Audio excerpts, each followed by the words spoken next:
Hello BookTube. Today I'm going to be giving you my review of Shiloh by Paul Bedford, which is a Black Horse Western. I do like Black Horse Westerns, but I do regard them as quite trashy, and so I'm reading this for GarbAugust.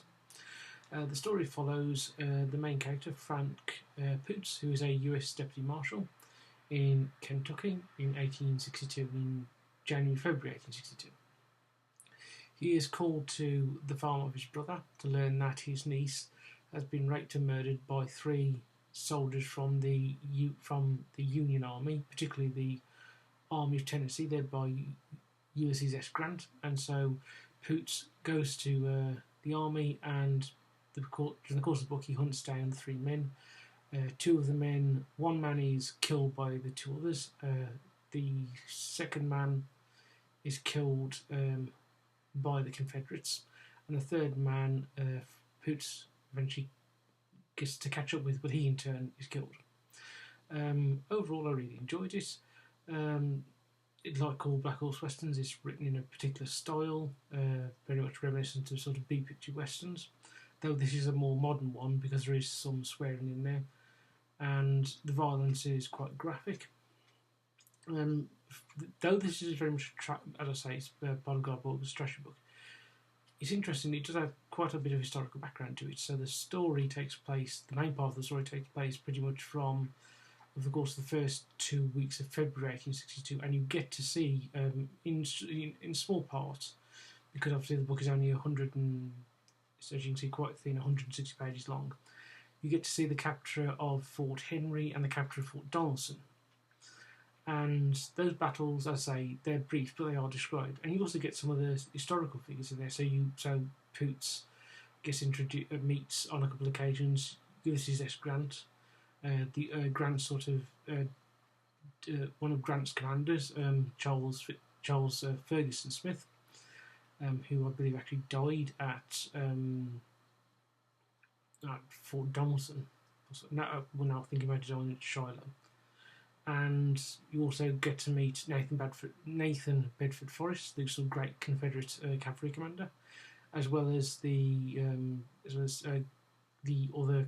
number of other sort of notable commanders on both sides who took part in the capture of Fort Henry, but also the battles around Fort Henry and Fort Donelson, which is interesting, and sort of references at the end of the book to the possibility of Grant being promoted because of Lincoln's sort of dislike of McClellan's George McClellan, who was then commander of Union forces in Virginia, forces going up against Robert E. Lee in Virginia. He was quite slow, and so Lincoln was getting frustrated with him. And as I say, the suggestion in the book, as actually did happen, Grant will get promoted. So the book has a lot of interesting historical details. It moves along at a pace. It's able to get across, because of the shortness of the book, quite a lot of sort of detail, historical detail, as well as a lot of action. It's very action packed. Poots gets caught up in both the battles around Fort Henry and Fort Donelson, and he has a run-in with Nathan Bedford Forrest, which is really near the end of the book, and really well done. You also get a sense, though it's never fully described, that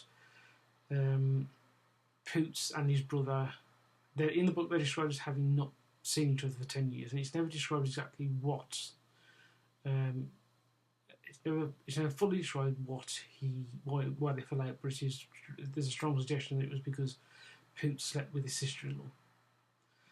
And you also get Poots' sort of determination to capture the three men, because he genuinely wants to avenge his niece's death. And you get sort of there is quite a bit of humour in this, especially when Poots has to interact with General Smith, who is described as being quite a good soldier and a good general who's popular with his men whilst being a disciplinarian, but who regards the presence of a civilian on the battlefield as unacceptable. And so every time Smith meets him, Smith is sort of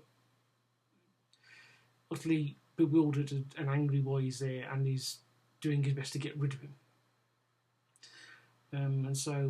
But I would say overall, if you get a chance to read the book, do. It's quite enjoyable. Though I should say the title itself is a bit misleading because the Battle of Shiloh the book doesn't take place during the Battle of Shiloh, it takes place in the build up to it. And the only reference to Shiloh in the book is right in the last sort of page, where during the course of the book, Rhodes has sort of been given a sergeant. Pooch has been given a Union sergeant called Rhodes as a sort of help for him, and they become friends. And at the end of the book, they're parting, and Poots asks where Rhodes is going, and Rhodes says there's this place called Shiloh, which apparently means a place of peace. And so hopes he's going to live up to that. Which, if you know anything about the American Civil War, you know that Shiloh is not a place of peace at all. So the title's a bit misleading, but other than that, it's well worth a read. It's really enjoyable. And also, I'm not sure if it's entirely clear, but as ever with Black Horse Westerns, the cover is great. Really does fit the book, even if the title itself doesn't. So with that, BookTube, I'll say goodbye, and I will see you soon.